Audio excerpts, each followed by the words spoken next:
El arrogante millonario que humilló a la camarera poco sabía que, bajo el humilde uniforme y la mirada cansada, se escondía una mente afilada capaz de diseccionar documentos complejos y ver el fraude donde todos sus especialistas habían fallado. Aquel día, en medio del lujo y la ostentación, estaba a punto de firmar su propia ruina financiera, un desastre que costaría cientos de millones. Pero un bolígrafo fue impedido de tocar el papel por una voz inesperada, la voz de la razón, de la ética y de la perspicacia que venía de donde menos se esperaba. El lado olvidado de la mesa. ¿Cuántas veces la soberbia nos ciega? ¿Cuántas veces la riqueza nos hace ignorar la verdad, solo porque no viene envuelta en un traje caro? Esta es la historia de Elisa, que luchaba para pagar las cuentas, pero cargaba un as que el dinero de Víctor Santoro no podía comprar: la integridad y el poder de la observación. Prepárense para presenciar la caída de un imperio basado en la presunción y el triunfo de la justicia inesperada. Si crees en el poder de la humildad y te encanta un buen giro donde la justicia prevalece, dale me gusta a este video. Suscríbete al canal para no perderte ninguna historia de superación y activa la campanita. Y claro, comenta a lo largo de la historia. ¿Harías lo que hizo Elisa? Comparte tus reflexiones y demuestra que valoras la perspicacia. Parte 1. La mesa del magnate y el ojo del geólogo. El salón privado de Le Magnifique era un santuario para la presunción. Aire silenciado, luces doradas, el olor a carnes raras y vinos de cosechas olvidadas. Para Elisa, era solo su campo de batalla diario. Con 25 años, la vida le había dado una pesada carga. Mensualidades universitarias atrasadas de un curso de ingeniería geológica que estaba congelado hacía 2 años, y la responsabilidad de una abuela enferma. Su diploma no era un sueño lejano, era una necesidad brutal. La geología, con sus mapas, sus gráficos de pendiente y sus capas de ocultación, no era solo una ciencia. Era la llave que necesitaba para desbloquear una vida más digna. En ese momento, sin embargo, ella era solo la camarera, el fantasma de uniforme negro, entrenada para ser invisible e inaudible, excepto cuando un vaso necesitaba ser rellenado. Su única defensa contra el cinismo del ambiente era la memoria fotográfica aguda y la mente analítica. Para distraerse del dolor de espalda y de la humillación sutil de ser ignorada, ella transformaba los pedidos en diagramas de eficiencia y los diálogos de los clientes en estudios de caso sobre la codicia humana. La mesa central era el epicentro de la arrogancia de la noche. Víctor Santoro, un magnate inmobiliario de mediana edad, con un cabello plateado impecable y una sonrisa predatoria. Él dominaba la conversación, no por la inteligencia, sino por el volumen de su dinero.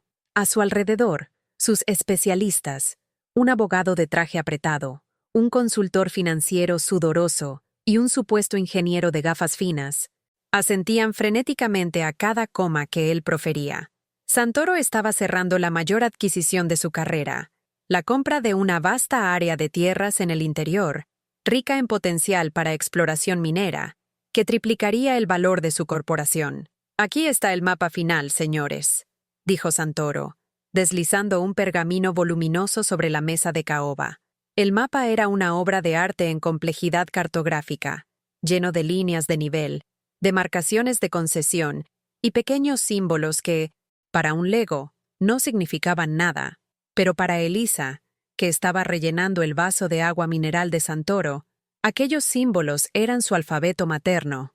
Ella se congeló por un milisegundo, un reflejo puramente profesional, no de chismorreo, sino de reconocimiento. En medio de sus estudios, ella se había especializado en regulaciones de uso del suelo y en técnicas de ocultación de datos en informes de impacto ambiental. Vio un patrón, una anomalía sutil en la forma en que la línea fronteriza del Área de Preservación Permanente, APP, había sido trazada en un tramo particularmente crítico del mapa. Santoro, ajeno a la inteligencia silenciosa que circulaba su botella de agua, estaba en un monólogo sobre lo fácil que había sido doblegar las reglas locales y silenciar a los ambientalistas. ¿Los ambientalistas? Tonterías. ¿Qué saben ellos de economía de verdad? Santoro se rió, un sonido seco y estridente. Nuestros consultores, por una pequeña tarifa extra, garantizaron que la demarcación del APP fuera, digamos, maleable. Miran las líneas en el papel y listo. Piensan que los pobres diablos del campo notarán que movemos la cerca en 5 metros. Elisa sintió un escalofrío. 5 metros en un área de 500 hectáreas no es nada. Pero, en ese punto exacto del mapa, el tramo adyacente al Río Verde, donde el terreno era inestable, 5 metros era la diferencia entre un proyecto de minería legal y un desastre geológico, con riesgo de deslizamiento de tierra y contaminación de cuencas hidrográficas. Su corazón comenzó a latir más rápido. Lo que Santoro estaba llamando maleable era, en realidad, un fraude colosal que violaba el código geológico y, peor, pondría en riesgo la vida de comunidades ribereñas y la integridad de una cuenca de agua dulce vital. ¿Está todo bien, Mario? ¿Revisaste la parte legal? ¿Ninguna sorpresa para mí después? Santoro se dirigió al abogado, que parecía incómodo y con un nudo flojo en la corbata. El abogado, Mario, carraspeó. Señor Santoro, el mapa fue aprobado por los técnicos subcontratados. Nadie va a cuestionar la demarcación del APP en la margen del Río Verde. El costo-beneficio de cuestionar eso es cero para cualquier inspector. Costo-beneficio. Santoro bebió su vino, satisfecho. De eso estoy hablando, los pequeños detalles que hacen la diferencia. La inteligencia está en no dejar rastros, no en seguir reglas idiotas. Y tú, mi querido consultor, ¿ya preparaste la transferencia del primer GUI? ¿Aporte? Elisa estaba ahora parada al lado de la mesa, con la bandeja en la mano. Sus ojos estaban fijos en el área del mapa en cuestión. Ella conseguía ver lo que la tinta escondía. El trazado de la línea de nivel indicaba un cambio abrupto de inclinación exactamente en ese punto. El mapa, visto bajo la perspectiva de un geólogo, gritaba: inestabilidad. La maleabilidad del APP era el punto débil que haría que la estructura entera del proyecto fuera insostenible al menor temblor, o a la primera crecida. Era una trampa, no una trampa legal, sino una trampa de la naturaleza que estaba siendo activada por la codicia humana. Y lo peor, la trampa había sido intencionalmente escondida por los consultores que se la estaban vendiendo. Ellos sabían que la alteración de la línea fronteriza, en ese punto específico, garantizaría la aprobación rápida, pero condenaría el emprendimiento al colapso financiero y tal vez ambiental en cuestión de meses. La pequeña tarifa extra era la comisión por un acto de ingeniería social y geológica destructivo. La heroína sintió el peso del dilema. Hablar significaría romper la regla número 1 de su trabajo. Silencio y servicio. Significaba ser vista. Significaba invitar a la furia y el desprecio de un hombre que la veía como un mueble. Pero callarse significaría ser cómplice, aunque pasivamente, de la ruina de un ecosistema y de un fraude que estaba a punto de enriquecer a los deshonestos. Su curso de ingeniería geológica la había preparado para proteger la tierra y no para ser cómplice de su saqueo. El abogado Mario estiró el brazo, tomando el bolígrafo dorado que Santoro acababa de sacar del bolsillo. El bolígrafo se cernía sobre la línea de firma en la esquina inferior del mapa, listo para sellar el acuerdo y garantizar la ruina financiera de Santoro, por un error que no era de él, pero que él, con su arrogancia, estaba aceptando sin cuestionar los detalles técnicos, confiando ciegamente en el dinero que pagó por la solución fraudulenta. El corazón de Elisa saltó. El bolígrafo estaba a 1 centímetro del papel. Era ahora o nunca. Si ella hablaba, sería el despido inmediato, el fin de su única fuente de ingresos, la humillación pública. Si no hablaba, sería la complicidad moral con un crimen ambiental y el conocimiento de que un hombre fue traicionado por su propia presunción, aunque él lo mereciera. Sus labios temblaron. Su mano, que sostenía la bandeja, apretó el metal con tanta fuerza que los nudillos se pusieron blancos. Miró a Santoro, que tenía un brillo de triunfo en los ojos, ignorando completamente su presencia. Estaba listo para la caída. El silencio en la sala era tan denso como la niebla que se cernía sobre los ríos de su región natal. El bolígrafo descendió, casi tocando el papel. Elisa, respirando hondo y cerrando los ojos por un segundo, hizo la única cosa que una persona de integridad podría hacer, incluso sabiendo el precio. Dejó caer la bandeja, que hizo un fuerte estruendo al golpear la alfombra gruesa. El sonido metálico rompió la solemnidad de la firma, y los ojos de Santoro se volvieron hacia ella, no con curiosidad, sino con una furia gélida e instantánea. «¡Mira esto!», siseó, la voz baja, pero cargada de desprecio. La incompetencia siempre se manifiesta en los momentos más inoportunos. «Camarera, tienes 5 segundos para explicarte antes de que te despida y haga que tu gerente te enseñe lo que es el profesionalismo». El abogado, Mario, y los consultores se encogieron en sus asientos, temiendo la ira del magnate. Elisa, con el rostro pálido, pero los ojos fijos y ardientes, ignoró la bandeja y el riesgo. Su mente estaba solo en el mapa y en la línea que representaba la mentira. «Señor», comenzó, su voz sorprendentemente firme, a pesar del temblor interno. «Siento mucho lo de la bandeja, pero usted necesita detener la firma. No es por mala fe o incompetencia que la interrumpí, sino porque, al firmar, usted está cayendo en una trampa geológica y financiera que costará mucho más que su paciencia ahora». Santoro, el hombre más poderoso de la sala, solo la miró, el desprecio goteando de sus labios. Abrió la boca para proferir la humillación final, pero ella lo interceptó, su voz ganando urgencia, consciente del poco tiempo que le quedaba. «Señor, este mapa oculta una trampa. La demarcación del APP en el tramo del Río Verde es ilegal. No es solo una violación ambiental, es un fallo de ingeniería que lo llevará a la bancarrota. Sus consultores alteraron las líneas para ocultar la inestabilidad sísmica y geológica de esa área». El shock silenció a Santoro, no por la validez de la información, sino por la audacia de la fuente. Una camarera estaba contestando a sus especialistas y a su propio juicio. La batalla estaba declarada. El poder de la riqueza versus el poder del conocimiento. Este enfrentamiento apenas está comenzando. Si estás animando a Elisa y crees que la verdad y la inteligencia siempre deben prevalecer sobre la arrogancia, no te olvides de darle me gusta al video, suscribirte al canal y activar las notificaciones. Dime en los comentarios, ¿desde dónde estás viendo y a qué hora? Y lo más importante, ¿qué harías en el lugar de Elisa? Comenta la moral de la historia hasta ahora. ¿Vale la pena la integridad, incluso al costo de la seguridad? Tu participación nos ayuda a saber que valoras la justicia. Parte 2. El precio de la soberbia. El aire de Le Magnifique parecía haberse convertido en electricidad pura. Víctor Santoro estaba paralizado, no por miedo a la verdad, sino por la violencia de la afrenta. Una empleada, una sirvienta, acababa de acusar, en público, a él y a su equipo de especialistas de estar a punto de caer en un fraude, y además, un fraude de naturaleza técnica compleja. Su furia, sin embargo, no se manifestaba en gritos, sino en un silencio predador, 1000 veces más amenazador. «¿Qué fue lo que dijiste, niña?», Santoro articuló, cada palabra pesada con escarnio. Se levantó, la sombra de su cuerpo imponente cubriendo a Elisa, que permanecía de pie, firme.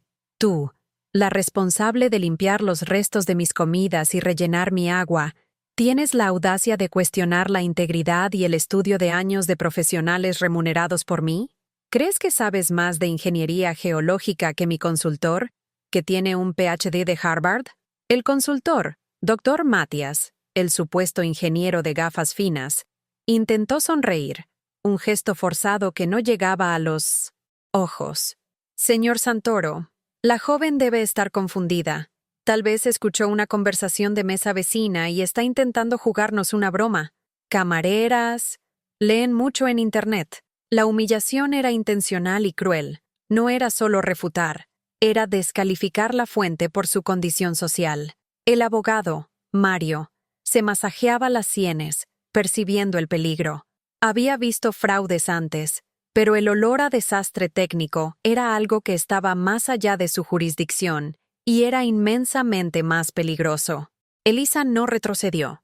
Sus ojos, antes fijos en el mapa, se volvieron hacia Santoro, cargados no de rabia, sino de una extraña compasión profesional. Yo no soy una Lego, señor Santoro. Mi nombre es Elisa Rodríguez. Yo soy, o era, una estudiante de ingeniería geológica. Y sé leer este mapa con más precisión que sus consultores, pues estoy leyendo las líneas de nivel, no las líneas de dinero. El uso del término «era» trajo un poco de peso a su declaración, como si estuviera dispuesta a sacrificar su futuro por el presente de aquella verdad.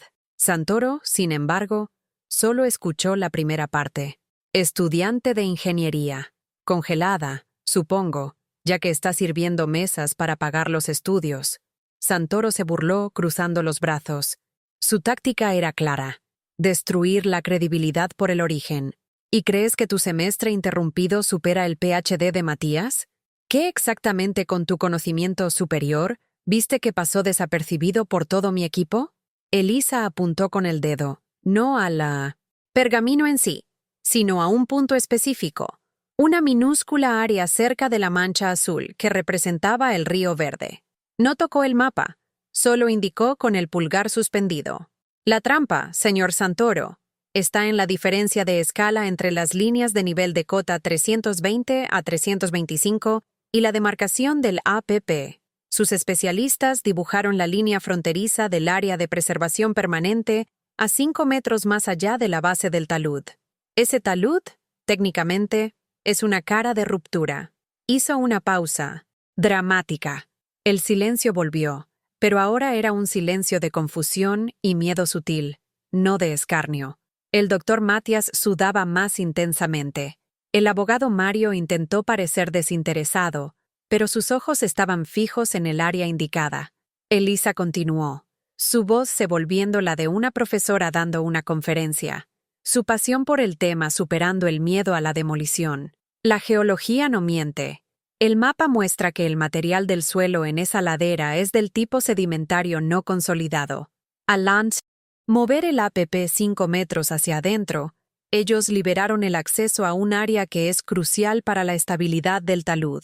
La primera temporada de lluvias más fuerte, o el inicio de la exploración minera que va a vibrar el suelo, generará lo que llamamos licuefacción del suelo, o, de forma más simple, un deslizamiento de tierra gigantesco, que no solo condenará su extracción, sino que también inundará la cuenca del río Verde con lodo y material tóxico, paralizando su operación permanentemente.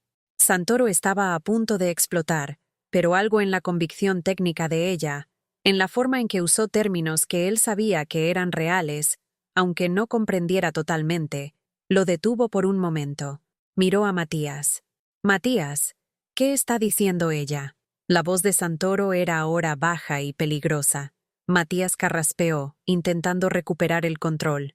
«Señor Santoro, es una exageración. Ella está dramatizando. La línea de nivel, sí, es un talud acentuado, pero el coeficiente de seguridad fue calculado.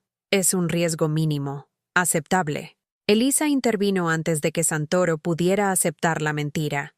Dio un paso adelante, su coraje alimentándose de la cobardía de Matías. ¿Riesgo aceptable? ¿Aceptable para quién, doctor Matías? Sus cálculos de coeficiente de seguridad deben haber ignorado intencionalmente el historial sísmico leve de la región y, más importante, el volumen de agua que la ladera absorbe durante la estación de los monzones. 5 metros adentro del APP significa que su fundación estará construida encima de una gelatina que el agua transforma en lodo con la mínima vibración. El proyecto es un castillo de arena que la primera lluvia derribará. Y usted lo sabe. El rostro de Matías perdió todo el color. Miró al abogado Mario, en busca de salvación, pero Mario desvió la mirada. La revelación estaba en el aire. Santoro, a pesar de su arrogancia, era un hombre de negocios listo. Sabía reconocer el lenguaje de la verdad, especialmente cuando era confrontado por la mentira tartamuda. Vio el miedo en los ojos de Matías y la convicción en los ojos de Elisa. Sabía que el doctor Matías, junto con el equipo que vendió el terreno, había escondido intencionalmente el fallo geológico para garantizar la venta y la comisión, cobrando un extra para mover la cerca. La trampa no era solo para el medio ambiente, sino que era una traición directa a Santoro, a quien ellos deberían servir. El precio del fallo de ingeniería era potencialmente el colapso de todo el emprendimiento, procesos judiciales, multas ambientales y la pérdida de toda la inversión, tal vez hasta $300 millones. Santoro se giró hacia Elisa. Supongamos, por un momento, que tu conocimiento esté correcto. ¿Por qué me estás diciendo esto? Acabas de tirar tu única fuente de ingresos a la basura. No te pagan por pensar, te pagan por servir. ¿Cuál es tu juego, camarera? ¿Quieres un soborno? ¿Quieres que pague las mensualidades de tu facultad a cambio de tu silencio? Dime tu precio. Soy un hombre de negocios. La tentación era real. Un peso abrumador en el pecho de Elisa. El dinero resolvería sus problemas, pagaría el tratamiento de la abuela, la sacaría del pozo. Ella podría aceptar la oferta y callarse. Sería el camino más fácil, más seguro. El silencio, la seguridad. Pero miró el mapa, al punto donde la codicia había trazado la línea de la mentira, y recordó por qué había elegido la ingeniería, para construir y proteger, no para destruir. Yo no quiero su dinero, señor. Santoro, respondió, su voz calma y cortante, llena de dignidad que su dinero no podía tocar. Yo quiero la verdad. Lo señalé porque mi integridad vale más que el salario que usted paga. Yo soy ingeniera. Los ingenieros tienen un código de conducta que prohíbe poner la vida y el ambiente en riesgo por lucro. Sus consultores violaron eso. Yo no voy a violar el mío. Mi recompensa es poder dormir por la noche sabiendo que hice lo correcto. Esa declaración golpeó a Santoro como un rayo. El desprecio dio lugar a una furia más profunda, dirigida a sus consultores, pero aún así desbordándose hacia Elisa. La moralidad de ella era un insulto a su propia amoralidad en los negocios. El enfrentamiento, el punto sin retorno. Suficiente. Santoro golpeó la mano en la mesa, haciendo que los cubiertos tintinearan. Ignoró a Matías y al abogado, enfocando la furia en la única testigo moral que lo confrontaba. Tú eres una amenaza barata y entrometida. No necesito lecciones de moral de una camarera fracasada que no puede ni terminar la facultad. Me interrumpiste, manchaste mi alfombra e insultaste mi inteligencia delante de mis socios. Lo que estás haciendo es sabotaje de un negocio multimillonario. El gerente del restaurante, señor Lacerda, un hombre menudo y aterrorizado que había monitoreado la situación de lejos, corrió a la mesa, el rostro rojo de pánico. Señor Santoro, por favor, discúlpeme, yo voy a encargarme de esto inmediatamente. Camarera, salga de... ¡Aquí! ¡Ahora! Elisa, sin embargo, no se movió. Ella encaró a Santoro. Usted puede despedirme. Usted puede humillarme. Pero usted no puede borrar lo que dije. Si usted firma ese documento hoy, en 6 meses, estará en bancarrota y enfrentando procesos criminales.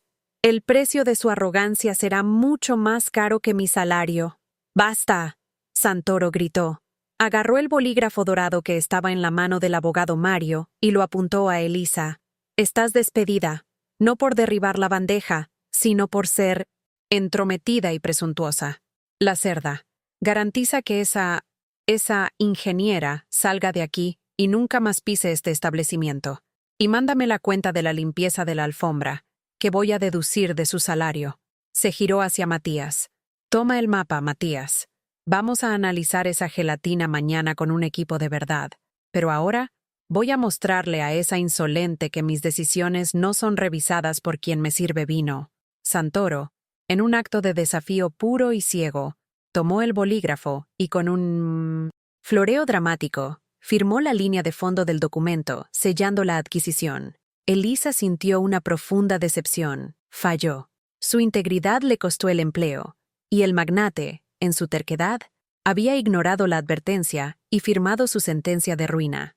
El gerente Lacerda agarró el brazo de Elisa. «¿Escuchaste al señor Santoro? ¡Fuera!». Él la arrastró hacia la puerta del salón, ignorando su murmullo de «Usted cometió un error terrible, señor». Ella salió. humillada y desempleada, pero cargando consigo la única cosa que Santoro y sus consultores habían perdido: la dignidad y la verdad. La puerta del salón se cerró con un clic, aislando el triunfo superficial de Santoro y la caída aparente de Elisa. Pero lo que nadie notó, ni siquiera Santoro, en su furia ciega y en su acto de autoafirmación, fue que una figura anciana, sentada en una mesa de la esquina, casi invisible en la penumbra, un hombre con ojos agudos de observador y un traje aún más caro que el de Santoro, el señor Arthur Calpel, el patriarca silencioso, había presenciado cada palabra, cada movimiento y la firma. No había tocado la comida, estaba solo observando. ¿Qué pensaste de la decisión de Santoro de firmar, ignorando la advertencia? ¿Su arrogancia está justificada o es la receta para el desastre? Deja tu comentario ahora. Si el coraje de Elisa te tocó, dale me gusta al video y compártelo con quien necesita una lección sobre humildad y perspicacia. Parte 3. El contraste moral y la intervención del vino Betzomtostek. Patriarca. El despido de Elisa no fue un corte limpio, fue un espectáculo público de humillación orquestado por Víctor Santoro. El gerente Lacerda, temblando de miedo de perder su propio empleo, la empujó hacia el área de servicio, pero no antes de que Santoro profiriera su sentencia final, la voz retumbando por el salón casi vacío, donde solo la mesa de Arthur Calpel permanecía ocupada. Lacerda, dile a tu ingeniera que la vida real no se doblega a la teoría de libros de texto. Acabo de firmar el acuerdo. Está validado. Lo que ella llamó trampa geológica es lo que yo llamo lucro operacional. Dile que deje de soñar con el diploma y se concentre en ser una buena sirvienta. El mundo necesita más trabajadores humildes y menos intelectuales arrogantes. Ella es patética. Elisa fue arrastrada, pero antes de ser forzada a entrar en el vestuario para recoger sus pertenencias, se desprendió de Lacerda y dio un paso hacia atrás, su mirada fusilando la arrogancia de Santoro. Helicón. Diálogo de poder. A pesar de despedida y expuesta, la última llama de su dignidad se encendió. No podía salvar a Santoro de su propia estupidez, pero podía garantizar que la verdad no fuera sepultada por el cinismo. Patético, señor Santoro. Elisa respondió, su voz baja, pero cargada de una fuerza tranquila que contrastaba con la furia de él. Patético es pagar millones por especialistas que venden su confianza por una comisión. Usted firmó, pero eso no valida la geología. La naturaleza no acepta sobornos, señor Santoro. Miró a Matías, que intentó evitar su mirada. Doctor Matías, usted sabe que la ley exige que el coeficiente de seguridad, CS, para la explotación de minería en taludes inestables, sea de al menos $1.5. Usted sabe que con la demarcación actual, su CS está por debajo de $1.2. Yo hice esos cálculos en mi cuarto, a la luz de las velas, basándome en el mapa que vi. Usted los hizo en su oficina de lujo, con la intención de engañar. Eso no es ser inteligente, señor Santoro.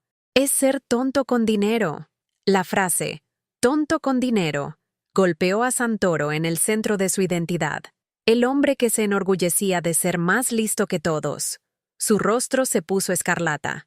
Cállate, insolente. ¿Te atreves a llamarme tonto? Yo construí este imperio desde cero.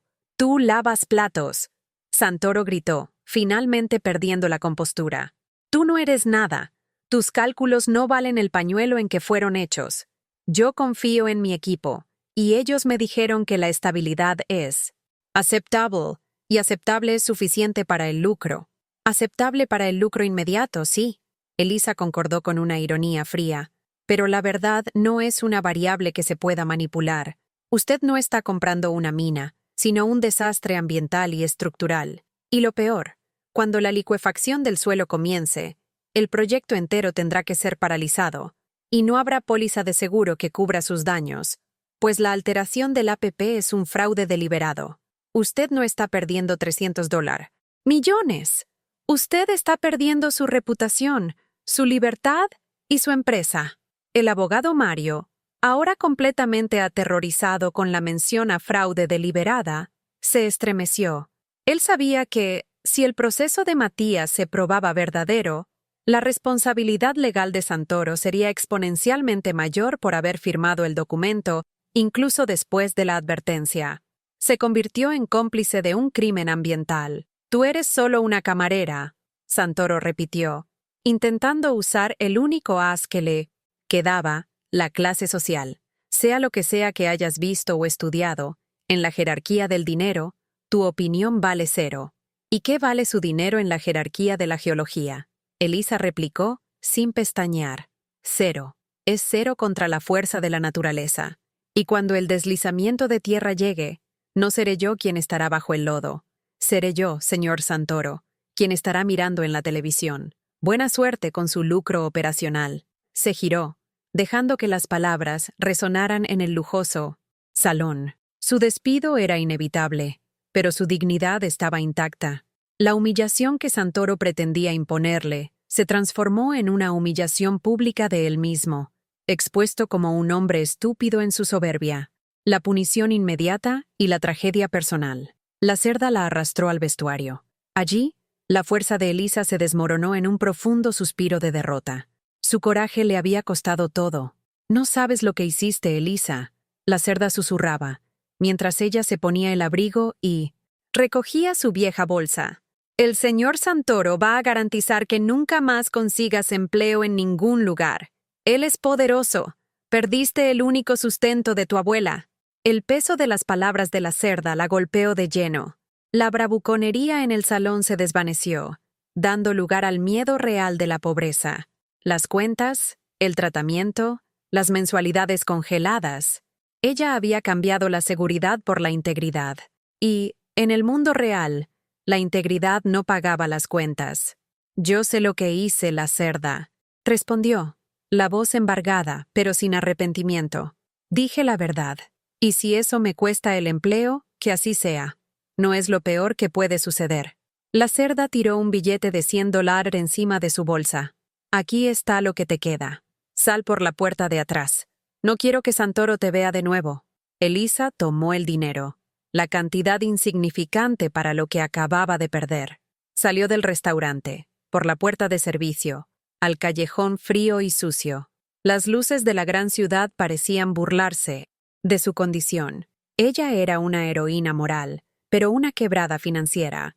La victoria de la justicia parecía un espejismo distante. La inteligencia de ella había sido validada en la teoría.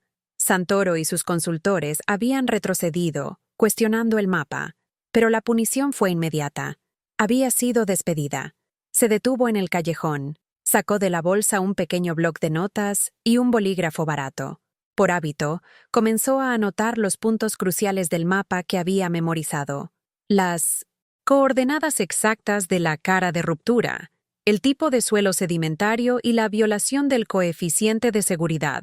Necesitaba registrar eso, no para venganza, sino para tener la prueba de la verdad, en caso de que un desastre ocurriera y alguien necesitara un testimonio técnico.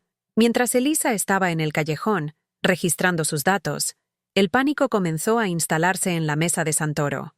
A pesar de toda la fanfarronería, la mención al coeficiente de seguridad por debajo de $1.2 y a la licuefacción del suelo había golpeado a Santoro en su punto débil, el miedo al fraude interno. «Matías», Santoro gruñó, la rabia convertida en sospecha gélida. «Llama ahora a la oficina y exige el informe técnico de terceros sobre el CS de la margen del Río Verde. Quiero ver los números reales, no lo que tú me garantizaste. Quiero el documento firmado». Matías, tambaleándose, tomó el celular y llamó. La conversación fue breve. Su rostro perdió el resto de color que le quedaba. «Señor Santoro, el informe de terceros, el original, fue archivado. Lo que está aquí es la copia final ajustada. El CS del original realmente estaba en $1.15. Santoro no necesitaba nada más. El $1.15 era la prueba del fraude, el número exacto que validaba la tesis de la camarera. Su propia arrogancia lo había cegado y llevado a firmar un contrato que lo condenaría. «Gusano traidor», Santoro siseó a Matías. «Vendiste mi empresa por una comisión. Tú y tu equipo están arruinados. Mario, detén el pago inicial. Usa todos los medios legales. Intenta anular la firma. Di que fuimos coaccionados, di cualquier cosa. Pero yo no voy a perder $300 millones por culpa de un puñado de ratas.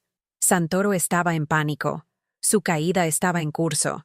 Su riqueza lo protegía del despido inmediato, pero no de la ruina financiera. En el callejón, Elisa terminó sus anotaciones. Sentía el frío, el cansancio y la incertidumbre. La justicia había sido hecha, pero el precio personal era altísimo. Comenzó a caminar por la calle, pensando en cómo le contaría a la abuela sobre la pérdida del empleo. Lo que ella no sabía era que, en ese momento exacto, la puerta de Le Magnifique se abría silenciosamente, y el hombre anciano de la mesa de la esquina, Arthur Calpel, salía. Calpel, el verdadero rey del mercado, aquel cuya riqueza hacía que Santoro pareciera un junior, cargaba un maletín de cuero y parecía pensativo. Había dispensado a su chofer. Calpel caminó en la dirección opuesta al lujo, de la calle principal, yendo hacia el callejón oscuro por donde Elisa había salido. Se detuvo en la entrada del callejón, donde el silencio y el olor a basura reinaban. Miró hacia la calle. Vio la silueta solitaria de Elisa, encorvada bajo el peso de la derrota aparente. Calpel no era un hombre que hablara mucho, pero sabía reconocer el coraje y la inteligencia genuinas. Vio más en los 5 minutos de confrontación de Elisa que en 5 años de informes de Matías.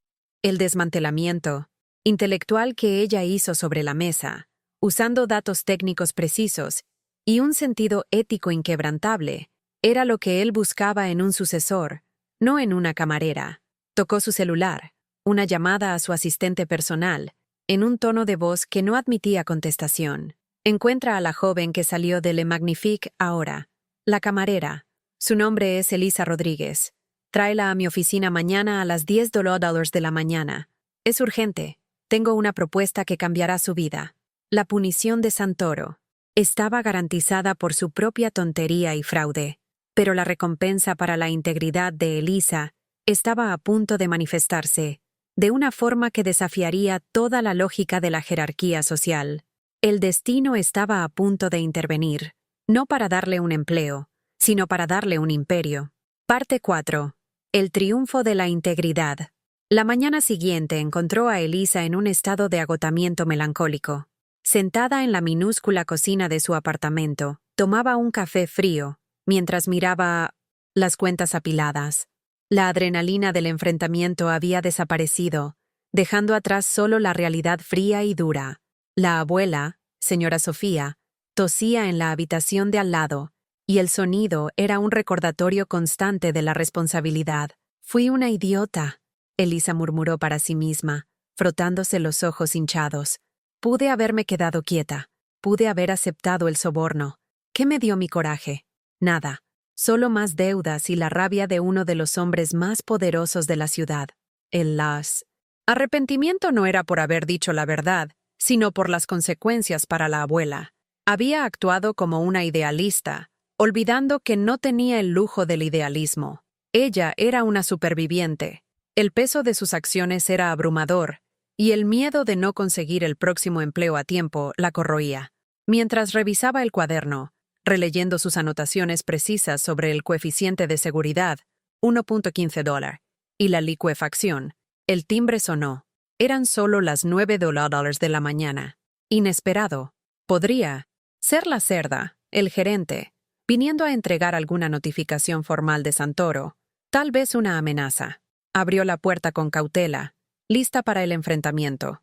Afuera, no estaba un matón o un oficial de justicia, sino un hombre elegante, de mediana edad, con un traje gris plomo y un aire de quien está habituado a la discreción absoluta.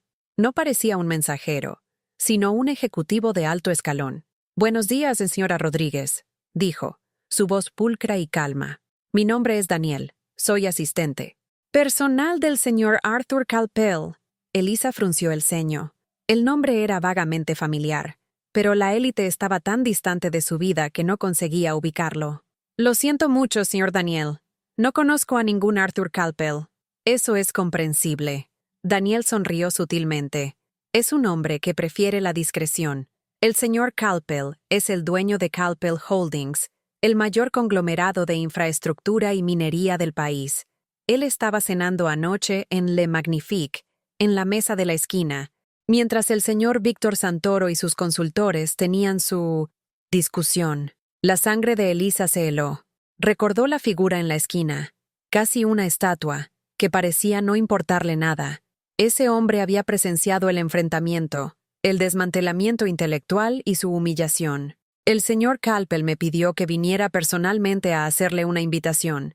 Daniel continuó, extendiendo una tarjeta en papel grueso, sin logotipo, solo una dirección elegante en el centro financiero de la ciudad. Él exige su presencia en su oficina hoy, a las $10 de la mañana. Dijo que tiene una propuesta de negocios urgente para hacerle. ¿Propuesta de negocios? Elisa se rió, un sonido seco e incrédulo. Acabo de ser despedida por exponer un fraude. Soy una camarera desempleada con un diploma de facultad congelado. ¿Qué podría tener yo que interesara al mayor conglomerado de infraestructura del país?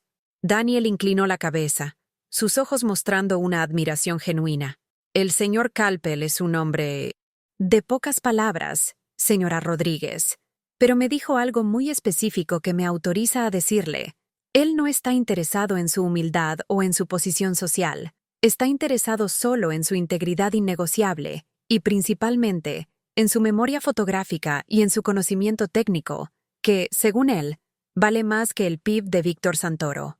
Esa última frase hizo lo que el miedo a Santoro no consiguió. Trajo de vuelta la determinación de Elisa. La validación de su inteligencia por un extraño, poderoso era un bálsamo para su alma herida.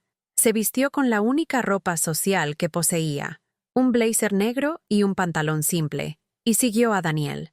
El viaje hasta el centro financiero era un abismo de diferencia para el callejón que había cruzado la noche anterior. La oficina de Arthur Calpel era lo opuesto al lujo ostentoso de Santoro. Era minimalista, elegante, con una vista que dominaba la ciudad.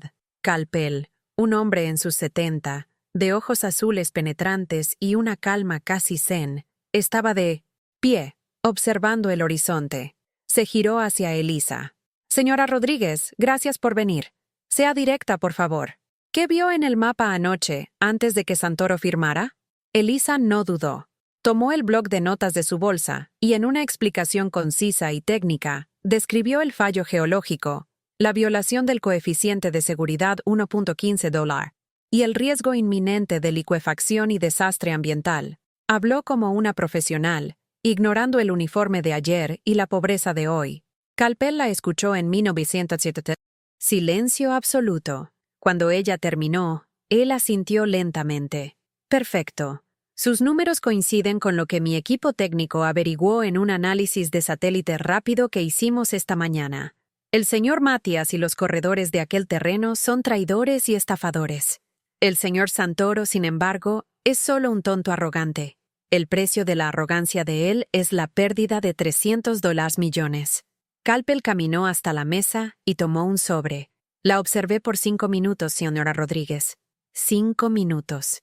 De confrontación que me dijeron más sobre su ética y su intelecto que años de informes. Usted demostró 2 cualidades raras en nuestro ramo: integridad innegociable y el coraje de decirle la verdad al poder. Su confrontación salvó a Víctor Santoro.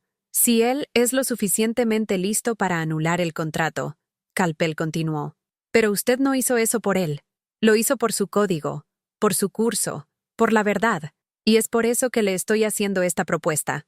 Calpel abrió el sobre y deslizó un contrato por la mesa. Elisa apenas conseguía leer. Calpel Holdings necesita ojos como los suyos. Alguien que no se doblega al lucro fácil, que entiende el suelo que pisa. No voy a ofrecerle un empleo de analista junior. Eso sería un insulto a su potencial. Hizo una pausa, los ojos fijos en los de ella, para garantizar que ella absorbiera cada palabra. Estoy fundando una nueva división de integridad de proyectos y validación técnica. Una división con poder de veto sobre cualquier proyecto que involucre riesgo ambiental o de infraestructura, incluyendo todas mis adquisiciones. Usted no va a reportar a nadie. Va a reportar directamente a mí, con poder total para suspender cualquier negocio que no atienda a los más altos estándares de ética y seguridad. Elisa estaba en estado de shock. Señor Calpel, ¿qué me está proponiendo? Le estoy ofreciendo el cargo de directora de integridad técnica de Calpel Holdings, declaró, la propuesta resonando en la oficina silenciosa. Esto incluye un salario anual de $5 millones, bonos por desempeño, un fondo fiduciario para la señora Sofía y, lo más importante para usted, el pago integral e inmediato de todas las mensualidades de su ingeniería geológica, con un fondo para que usted estudie en el extranjero, si lo desea. No quiero un diploma, quiero su mente y su ética. La propuesta era totalmente desproporcionada a su posición social anterior. De camarera despedida, ella pasaba a ser una ejecutiva multimillonaria, con poder de veto sobre una de las mayores empresas del país. Era la recompensa más audaz y completa por su virtud. Si usted acepta, Calpel finalizó, su primera tarea será ir hasta la oficina de Víctor Santoro, en la condición de nueva directora de Calpel Holdings, y entregarle la prueba técnica que lo hará anular el contrato y arrestar a sus consultores. Y, más importante, usted va a mirarlo a los ojos y mostrarle el precio real de la arrogancia. ¿Está lista para este ascenso, señora Rodríguez? Epílogo. El precio. Final de la arrogancia. Elisa no dudó por mucho tiempo. El contrato era más que dinero. Era la validación de su vida, el poder de aplicar el código de conducta que ella había defendido la noche anterior. Tomó el bolígrafo que Arthur Calpel le ofrecía, pero antes de firmar, impuso una condición. Yo acepto la propuesta, señor Calpel. Elisa afirmó, su voz ahora totalmente revestida de la autoridad que le era dada. Pero hay una condición. Esta división de integridad no será solo un escudo para Calpel Holdings. Será un modelo. Quiero que parte significativa de mis primeros bonos sea destinada a un fondo de becas para estudiantes de geología e ingeniería de base que luchan contra la pobreza. Y quiero que mi primer acto como directora no sea solo salvar al señor Santoro de la ruina, sino garantizar que él y el señor Matías enfrenten las consecuencias legales y éticas del intento de fraude ambiental. La justicia no puede ser solo financiera, señor Calpel. Necesita ser moral. Arthur Calpel sonrió, una sonrisa genuina y rara. Firme, señora Rodríguez. Esa es exactamente la integridad innegociable que yo estaba comprando. Al firmar, Elisa Rodríguez no estaba solo aceptando un cargo, estaba ascendiendo a un nuevo plano de existencia. En pocas horas, ella estaba vestida con un traje hecho a medida, cortesía de la urgencia de Daniel, sentada en el asiento trasero de un coche ejecutivo, con un maletín de cuero conteniendo informes y análisis geológicos que pulverizarían el fraude de 1900. Víctor Santoro. La oficina de Santoro era la imagen del pánico. Él estaba gritando por teléfono con el abogado Mario, intentando desesperadamente encontrar una brecha legal para anular el contrato antes de que los vendedores del terreno lo demandaran por incumplimiento de acuerdo. La arrogancia había dado lugar al miedo animal de perder el control. La secretaria de Santoro, una mujer fría e intimidante, interrumpió la llamada, con una expresión de asombro en el rostro. Señor Santoro, la señora Rodríguez está aquí. Dice que tiene una reunión urgente agendada por Arthur Calpel y que tiene información vital sobre la adquisición del Río Verde. Santoro se congeló. ¿Rodríguez?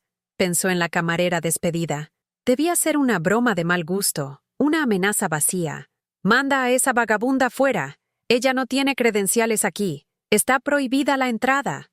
Pero, antes de que pudiera terminar la frase, la puerta se abrió con una fuerza silenciosa. Elisa entró. Ella no era la misma. Su porte era de autoridad discreta.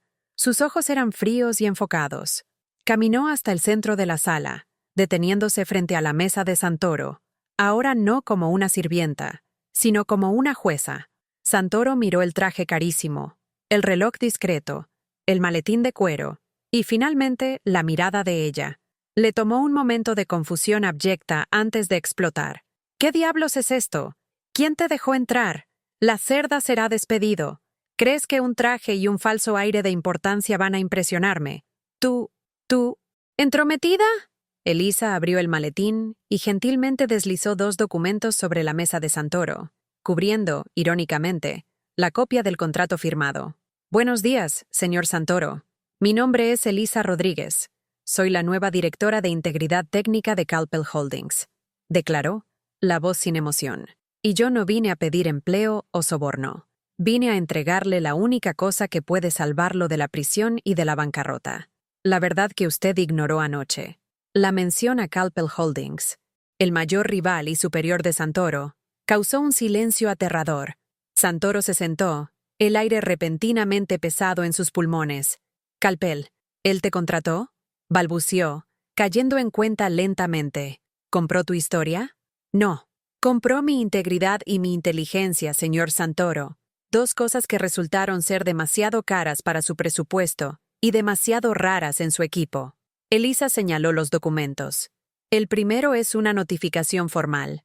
Calpel Holdings, por medio de su nueva directiva, está notificando al señor Víctor Santoro sobre el fraude ambiental y geológico en la adquisición del Río Verde.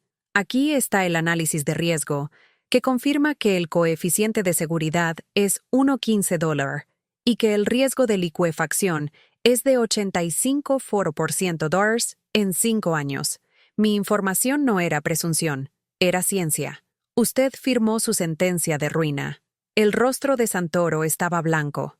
Tomó los informes, las líneas de nivel, los gráficos de inclinación. Todo estaba allí, en lenguaje técnico. Incuestionable. La voz de ella, la camarera que él humilló, era la única verdad que él había rechazado. ¿Qué hago?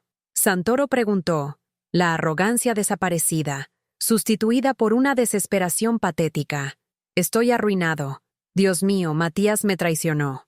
Lo que usted hace es firmar el segundo documento. Elisa continuó, deslizando un término de acuerdo. El señor Calpel le está ofreciendo una salida. Por intermedio de mi nueva división. Nosotros no vamos a demandarlo por daños ambientales si usted se compromete a 2 cosas. Primero, usted anula el contrato inmediatamente, acusando a los consultores de fraude y proporcionando todas las evidencias para el arresto de ellos y del equipo de ventas. Segundo, usted se compromete a donar 50% del lucro que esa adquisición habría generado, si fuera legal, a mi fondo de becas de estudio en geología. El magnate arrogantemente gritaba por justicia y arrogancia, pero ahora estaba a merced de la mujer que había despreciado. La humillación final estaba en el hecho de que su única salvación venía de las manos de la camarera fracasada. ¿Tú me estás robando?, susurró. No, señor Santoro. Le estoy cobrando el precio de su arrogancia y le estoy enseñando el valor de la integridad. Elisa corrigió, con una calma mortal. Su lucro moral es mantener su libertad y su empresa viva, aunque menor. El precio de su ego será tener que financiar la próxima generación de ingenieros que, como yo, no se doblegan a su corrupción. Usted puede firmar y salvarse, o puede ir al tribunal y perderlo todo. La elección es suya. Santoro, derrotado, tomó el bolígrafo, firmó. Su caída fue lenta, pero total. Fue forzado a doblegarse a la autoridad moral e intelectual de la mujer que él había mandado a lavar platos. No fue a la prisión, pero la pérdida de su reputación y la obligación de financiar el ascenso de sus críticos eran una punición moral mucho más dolorosa. Elisa salió de la oficina de Santoro, dejando atrás al hombre quebrado y al abogado Mario aterrorizado. Había triunfado, no solo financieramente, sino éticamente. El destino de Santoro, humillado y forzado a financiar la virtud que él despreciaba, hacía eco a la moral de la historia. El verdadero poder no es el dinero, sino la inteligencia y la integridad. La prepotencia es una miopía que ciega al más rico, mientras que la humildad y la atención a los detalles arman al más débil con la verdad.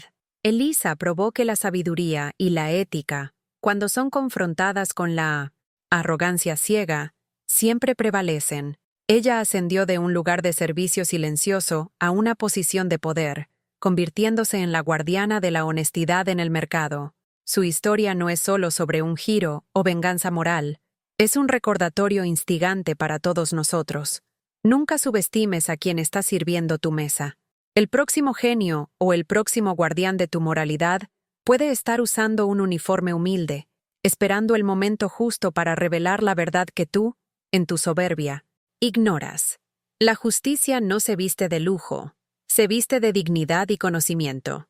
Si esta historia tocó tu corazón y sentiste la satisfacción de la justicia moral siendo hecha, dale me gusta a este video para que más personas vean el triunfo de la integridad.